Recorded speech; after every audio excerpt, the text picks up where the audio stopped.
మొత్తానికైతే సీఎం రేవంత్ రెడ్డితోని టాలీవుడ్ పెద్దలందరూ కూడా భేటీ అవ్వడం జరిగింది. భేటీ కూడా ముగిసింది. ఆయనకు సంబంధించి కొన్ని నిర్ణయాలు చెప్పాడు, కొన్ని కండిషన్స్ కూడా పెట్టాడు. సో అసలు ఈ మీటింగ్కి మెగాస్టార్ చిరంజీవి ఎందుకు హాజరు కాలేదు? సో అందరిలో కూడా ఇప్పుడు ఇది ఒక క్వశ్చన్ మార్క్ మాత్రం ఉంది. ఎందుకంటే అసలు సీఎం రేవంత్ రెడ్డితోని మాట్లాడి ఈ భేటీని ఆయన నిర్ణయించి దాంతోపాటు ఇక్కడ సినీ ప్రముఖులు ఎవరెవరు ఈ మీటింగ్కి వెళ్ళాలి, అక్కడ ఏం మాట్లాడాలి, వాళ్ళందరినీ కూడా సిద్ధం చేసి ఇదంతా కూడా ఒక బాధ్యతగా తీసుకొని నిర్వర్తించినటువంటి వ్యక్తి ఖచ్చితంగా మెగాస్టార్ చిరంజీవి. అంటే ఆయన్ని ఒక ఇనిషియేట్ తీసుకొని ఇదంతా కూడా సెట్ చేసిన తర్వాత ఆయన ఎందుకు ఈ మీటింగ్కి హాజరు కాలేదు?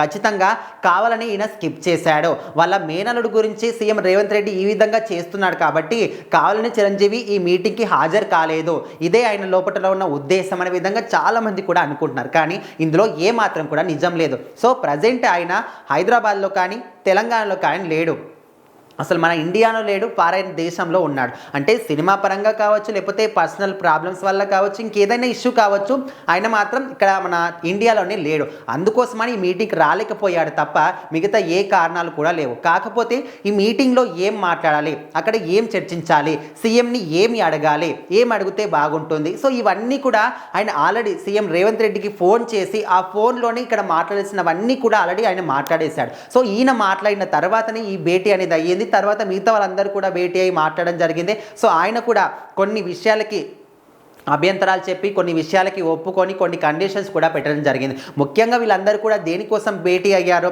బెనిఫిట్ షోల విషయంలో, టికెట్ల హైక్ విషయంలో. అయితే బెనిఫిట్ షోల విషయంలో మాత్రం ఖచ్చితంగా మేము ఎవరు వచ్చి అడిగినా కూడా దానికి పర్మిషన్ ఇచ్చేదే లేదు అనే విధంగా చెప్పారు. అండ్ టికెట్ల హైక్ విషయంలో అయితే ఇవ్వచ్చు అనే విధంగా కొంతమేరకు ఆశ అయితే టాలీవుడ్ వర్గాల్లో నెలకొంది. సో మొత్తానికైతే దీంతో పాటు కొన్ని కండిషన్స్ పెట్టారు. ఎంత పెద్ద సినిమా వచ్చినా ఒక సెలబ్రిటీ బయటికి వచ్చాడంటే మీ ఫ్యాన్స్ని కంట్రోల్ చేసే బాధ్యత ఖచ్చితంగా మీరే తీసుకోవాలి. అండ్ శాంతి భద్రతల విషయంలో మాత్రం రాజీ పడేదే లేదు. అండ్ మీకు సంబంధించిన బౌన్సర్లు వచ్చిన వాళ్ళ మీద కూడా ఖచ్చితంగా సీరియస్ అంటే ఖచ్చితంగా చర్యలు తీసుకుంటాం, వాళ్ళ మీద కఠిన చర్యలు తీసుకుంటాం అనే విధంగా చెప్పడం జరిగింది.